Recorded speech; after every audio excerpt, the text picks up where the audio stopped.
Hello, welcome to my live show. Tonight's a special edition because we're going out for the first time through Altfeed. Altfeed is a new platform that Accounts Director been behind. It's the brainchild of Hayden. In fact, I quite feel quite humble because when I'm upstairs in my accountancy world, I'm Lord and Master. But when I come down here into the studio, Hayden's Lord and Master. And he's created this wonderful platform where we're giving home to lots of different shows. We've got Plain Comedy, we've got Richie Allen, we've got, who else have we got here? Me, and we've got loads and loads of shows to come. So I'm not sure quite what it is. Hey, Hayden, tell me what Altfeed actually is, because I'm getting confused. I know it's really good, but I don't know. Altfeed is really just a platform for starting the conversation. So the website, which is altfeed.org, yeah. We have our own team that write articles and post videos, share videos through there. Everyone can share video links, write their own blogs, create lists and everything to vote on. But then we've got the Altfeed YouTube channel, which is what we're building now. And further down the line, there's a lot more to come with that. But we're going to add shows and just give people good stuff to watch. Yeah, well, I mean, a lot of viewers are in business. So how can they use it? How can they get engaged with it? Is it just a case of it's another medium for them to promote on or get involved with us on? Possibly, yes. Yeah. I mean, that's something that's definitely another stage away for us to work on, because we've got to build the numbers up to give value. But in the meantime, it's just an easier way to watch our entire lineup. Absolutely. It's a way to watch ours, and you can engage. Yeah. And on the comments for your video, you can certainly talk about business and things of that nature. And of course, people can still come in the studio and be involved in the audience. 100%. Yeah. 100%. Now, just the type of people we're going to let on it.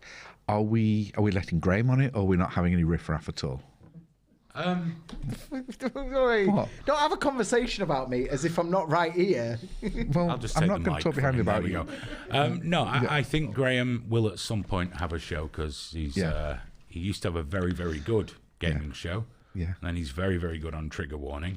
He's just not very reliable, is he? No, he is. He works hard. Just for me, he's not reliable. Well, no comment. No comment. Okay. You'll leave your comments to behind the camera when we're not filming. I think this is a step in the right direction, because this is something that's growing momentum for us, and I want to engage as many clients, as many people in business as possible. But it's not just about businesses. There's lots of things going on here behind the scenes, and I'm very pleased to be part of Altfeed. Should we move on?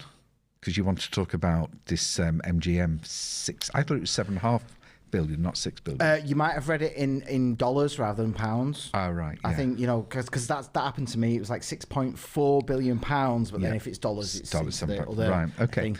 But I love all this stuff. I follow No, you films do. and You media. do. I mean, I'm more concerned that the Eternals are coming out, which is another Marvel character. They're Immortals, and they're coming out. But you want to talk about Amazon buying MGM for £6 billion.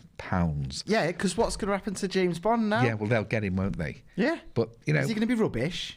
Probably, but they'll be bankrupt without being bought out, won't they? I mean, they don't make any fortune, do they? Well, the streaming services, obviously subscription based, they've killed all the traditional studios. That's the way to go, isn't it? They've killed the cinemas, but they've not just killed them; they're buying them up. Yeah, it's amazing. But it shows. I mean, the not so much the streaming model, that's technology, but the idea of the subscription services. I mean, books have been getting people to follow, to buy into a subscription business model for decades, and it really works well. And I'm actually glad that you mentioned this with Amazon buying the studio, because I mean, I don't know where we'll go with eventually they'll all being disbanded because they get too big, and whether they'll stifle any sort of like talent. But it's okay, because Altfeed are there to bring the talent in if MGM and the others get too big. But what I would say to people is that the business model of subscriptions is something that all my viewers, all my clients, everybody should be getting involved with. Because when you think about it, what you want to do is supply goods or services on a regular basis, be able to predict your income. I mean, those that deal with me know that people pay their accountancy fees on a monthly basis. Now, Accounts Director was one of the first people in the country to actually raise that model for accountants. So that's again a first. But we've been doing it for 30 years, and you've got other companies out there. I mean, apart from the obvious ones like Netflix and Spotify and all these types of things, you've got people selling boxes of razor. I think it's the dollar. Is it the dollar razor? Dollar Shave Club. Dollar Shave Club, and every month you pay a subscription, and every month you get a razor blade through the post with some shaving cream and stuff, and that can work. They're beginning to do that with pet food, with medicines, with everything. I mean, what have you got on your shop floor, or what do you make that people buy on a regular basis, and you could introduce a monthly subscription for? It's really worth looking at, and it is really a fabulous model, because if you've got regular sales, they call them the box sales, post sales, and you can just put stuff in a box, send it out, and every month you're sending the same thing to the same people, and the money comes in via the bank. Great for cash flow, great for profits, and great for customer retention. Because another thing with the new models is that we're moving over to a service society. We're moving over to giving value for customers, and then all your pricing policies, all your activities will go to customer engagement and customer retention, so they buy into your brand, and you've got a monthly fee. It's the way to go, guys. So if you want to have a chat with me about, are you trying to interrupt me there, Graham? But if you want to have a chat about how you could possibly get your business into the subscription model, do contact me. We're there to help, and I've got some great ideas, and we've got the media background to help you promote it. Sorry, you wanted to say something. I was going to say I totally agree with you. I don't always agree with you. Yeah. But I do agree with this. You obviously, it's not just the streaming services. Look at OnlyFans. What's OnlyFans? OnlyFans. Just remind me. OnlyFans is a way to look at ladies' knees if you want to. Why are you bringing my business PG show to your... I'm just saying to you that previously people used to sell individual videos, but now they have subscription for it.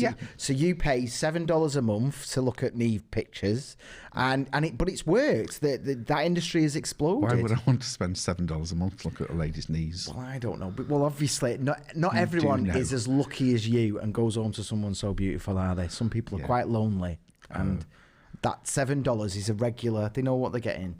Okay. But I'm looking more, not just services, but products as well.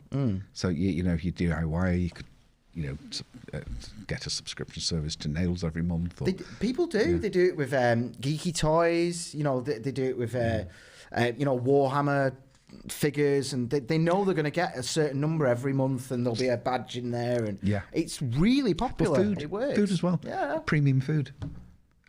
Years ago I was involved with this company who manufactures baked pies. This is the internet wasn't quite right at that moment, but the idea was there, and the company had been established for 150 years. The owner's retired now and closed, but I thought that would be so good to have. They used to supply Harrods, and it would have been so good then they could have had a box service and deliver these gourmet pies, and they could have a subscription service every month. In fact, what you probably don't know is that, again, it's all in this more years behind me now, but, I used to have a paintball centre. I know. I was involved with a paintball centre. And I was starting to build a nice membership where people paid us, I think it was £15 a month, and they could come to the paintball centre as many times as they want. And it was good because they paid the subscription, they still bought pellets when they came, and they still left in the cafe.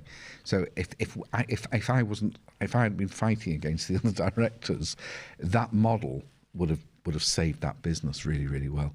And I do think that the subscription service, whatever you do, is the way forward. You were filming something yesterday, weren't you? You were off on some adventure. Was that?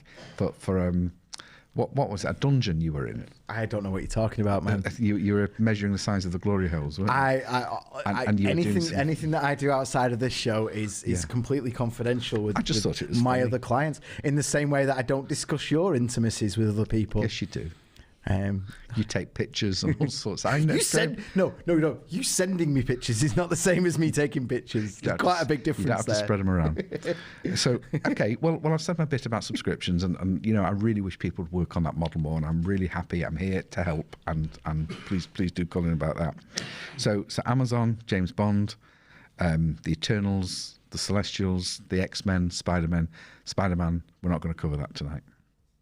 I tell you what, though, whilst we're on that, have you seen the Sandman? Do you ever read Sandman comics? Years ago, I did, yeah. They're doing a Netflix version of it. Oh, I know what you mean. I thought you meant the one that used to fight Spider-Man, but you mean the Sandman as in the Neil Gaiman, Neil Gaiman about God and death and all that nonsense. Yeah.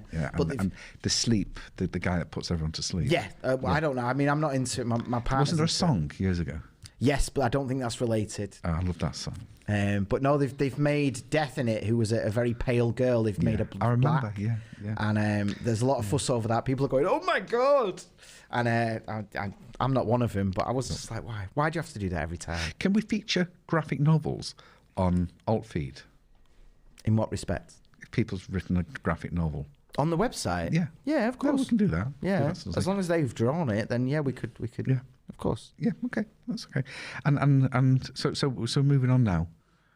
Bespoke Suits. That was good, wasn't it? Handmade suits, made-to-measure suits. It was amazing, Stephen. You're killing it, mate. So, handmade suits. Have you ever had one of them? Have you ever had a suit? Yeah, I had one for my brother's wedding, and I was way bigger down there than I thought I was. Really? And I'm not talking about my waistline. Unfortunately, my package was just as expected. Was it so the short trousers that they were measuring up for just no good? Yeah, no, the guy I couldn't fasten it. Did you have it tattooed while they were there? No. Did the guy that was measuring, did he sort of like move it to the left and then move it to the right? No. Wasn't that type of thing. Despite my best efforts to lead things in that direction. I was actually in where was it? Thailand about 20 years ago, and I've never had a made-to-measure suit before. I just buy them off the peg in Tesco's. But I was into this tailor's, and it was absolutely wonderful. I got two silk handmade suits with 2 trousers per suit, and they threw in about four shirts, beautiful shirts, all handmade, all made to measure, and a couple of ties, and they were really, really nice, and the whole thing cost about £100. Do you know what? You just reminded me. I did the same thing in Vietnam. Yeah. You go straight to the sweatshop. They love you. Yeah. Because you pay way more than like M&S does or whatever. Yeah. And you're buying it direct. And it was a lovely experience. Oh, I got a big felt cowboy hat and everything, mate. You chose the fabric and everything. But you know what I thought at the time, and I spoke to them. It was called Sam's Tailors, and they gave me this card, a checklist where you could measure people at home, and not like that, and you could send them the measurements and they would make the suit and send them to you. And I thought, there's a business model. But it could still be a business model. There's plenty of people in China and Thailand and are really good tailors, really make beautiful stuff at a fraction of the price. I'd forgotten about that, but yeah, they are. Yeah. I remember everyone you see, they keep your things, they stay in touch. You could get in touch anytime, we'll mail it straight to you. Yeah. There's one thing, you can even set up a subscription service and send someone a new shirt every month. Why don't British people do this, eh? Well, they do. There's a few tailors coming, getting more popularity, but it's always been an industry where there's no money in it, and tailors and people that repair clothes, they've always worked very, very hard and never made any money. But by combining this with a more sort of bespoke service and personal service and decent quality clothing, I think people want that more. I do. I think they want handmade shoes, handmade clothes. If they can get the price down, because it's normally, you go for a handmade suit and it costs you, £1,500. And I think that's out of the league of most people. I mean, I wouldn't pay £1,500 for a suit, but you might, more and more people, if you go into the main stores, you can still pay £400 or £500 for a suit. So I think if the handmade bit can get more down to that sort of thing, which I think you can do if you utilise maybe a bit more mass production or maybe sub some of the main work out to the Far East or somewhere where it's cheaper. But even if you just get your marketing right, even if people get the marketing right, and they can sort of bring in regular customers that maybe convince them that paying £1,000 for a suit will last them far longer than paying £300 a suit. So ultimately, the suit doesn't just last longer, but it looks good longer. That's what I've heard, but I still won't spend £1,500 on a suit. What's the most you've ever spent on a suit? Me personally, that's my own money. Realising it or not realising it.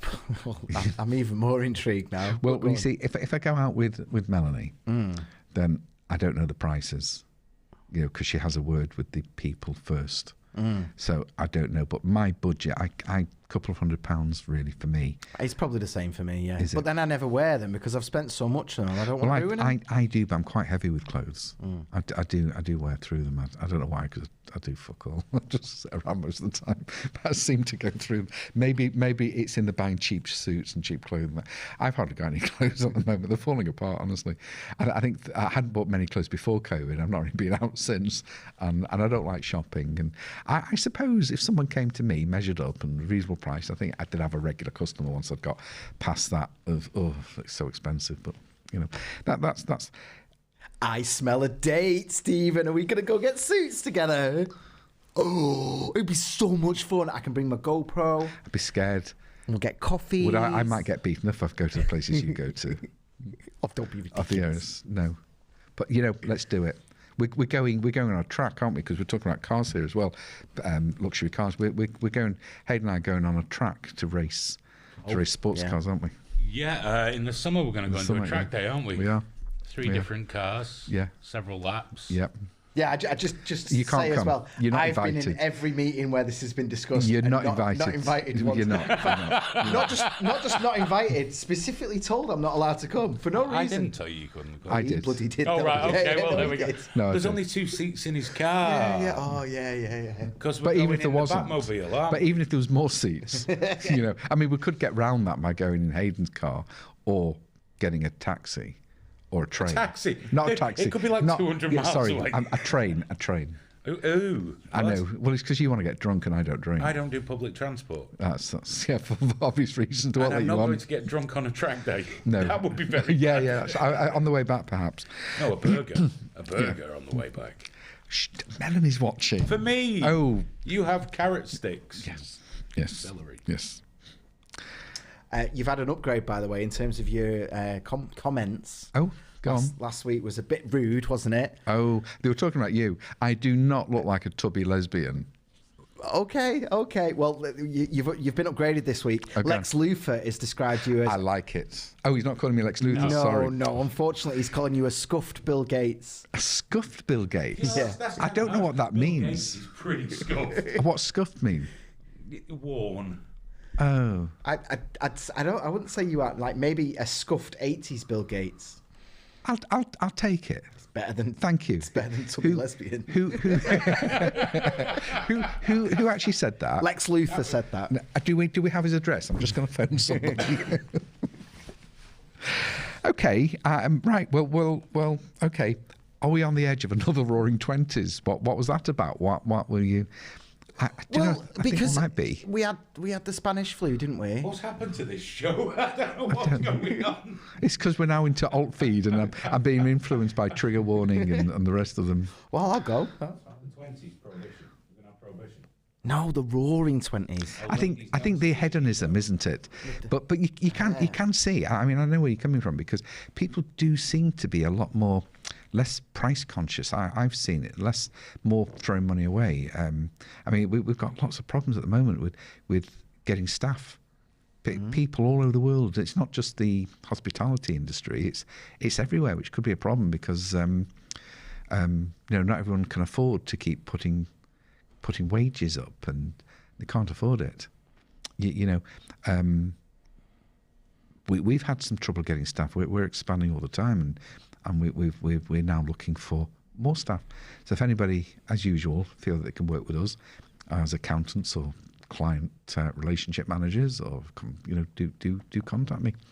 But no, I get it. People seem to be having, despite COVID, they are sort of like enjoying themselves a lot more, aren't they? Yeah, well, that's the thing, isn't it? Everyone's been locked away and businesses have been closed. And I think there's a massive... We covered it a couple of weeks ago. There's a lot of people starting new businesses. Stocks are doing really, really well. There's a lot of confidence there. Not all things. We bought, on our weekly measure of our cryptocurrency, which is shit. No, you're not doing very well on crypto, no. No. But overall... We're losing every week. It's gone up slightly, but still down to 65% of what we paid. You know what? You own an accountancy firm, so you can just wipe your tears with money, can't you? Just like, oh, dear. Well, we do have a strategy because there was 3 of us that invested equally. But we've worked out, if we tell the third party that all the money's gone, then we should about break even, shouldn't we? We'll be okay. That absorbs the losses. Yeah. You can cash out where you started. He's very good at it. Well, I think so. But I don't believe business is a risk. I really don't, because it's calculated, isn't it? But I do believe buying cryptocurrency and sometimes stocks and shares if you don't know what you're doing. I think that's slightly better than gambling, but that's where the risk is. No, you like gambling. No, I don't. I don't like gambling at all. No. Crypto is the closest, and crypto is gambling. It is gambling. Of course, That's why you should only ever put money in. Yeah. That if you lost that money, it doesn't matter. Today, you'd be okay. So basically, only use other people's money. This is what you're saying. Ideally, do a deal like we did. Yeah. But no. I wouldn't advocate. I've had a few people ask me about cryptocurrency. And I am not an advocate of cryptocurrency. I'm not an advocate of gambling. I'm not an advocate. I think you should invest in your own businesses. And I think not just money, but educate yourself. Look at new technologies. Look at everything that's going on around you and work it. Subscriptions. There's a good model. Roaring 20s. I think that the more advanced the society becomes, and the more we don't have to look at subsistence, the more that we're not worried about where we're going to live, what we're going to eat, where the next money's, the next meal's coming from. I think we'll spend money on improving ourselves and having a nicer life. I think a guy called Maslow, was it Abraham Maslow? He's got this hierarchy of needs. He's got this hierarchy chart that says starts at the bottom with subsistence and putting a roof over your head, and then it goes through right to the top where you have what you call self-actualization, where you become the ultimate human being. And these are things that we do, and I think the fact that more people are educating themselves, enjoying life, is a sign that society is improving. So whatever people want to say, you don't sort of go out looking for more entertainment when you've got no money in your skins and things are bad. Even though we've been dying of COVID for the last 18 months or so. Well, I only just found out it was a bank holiday this Monday, and so I went to book somewhere in the Lake District. It's all booked up, completely booked. Yeah, it's amazing, everywhere. Isn't it? No one's getting money. Apparently, no one's working. Yeah, you can't get staff, but everybody's away. Nice cars being sold, nice equipment, nice stuff. Not us, because we're skint. I know what's going on. I'm skint as anything this year. Do you know what it is? If I introduce all new equipment and really fancy stuff, you won't know what to do with it. And what are you on about? We bought all that magic TV stuff, didn't we? All the black box, magic box stuff. Oh, dude, no. The studio is thriving. What did you meant? You brothel? Personally, on a personal level, yeah, I've been struggling, man. Oh, yeah. No one wants to buy the glory old times, no. Have you eaten your sandwiches yet? No, not yet. Give him a bit. Give him a crust. Okay. I'll buy you a Big Mac after. Oh, he's not bought me a Big Mac in ages. I've been waiting weeks. Oh, there you go. Say thank you. Thank you. I'll say thank you. I can do that privately. That's the fact that you just reacted. That's a conversation for me and Aidan. Don't tell me to say thank you to him live on air. As well. I know I did. I went thank you, and then I realised what I was doing. Thank you, Uncle Hayden. Thanks. He used his dad voice on me, didn't he? Do you know you can't run from HMRC? No.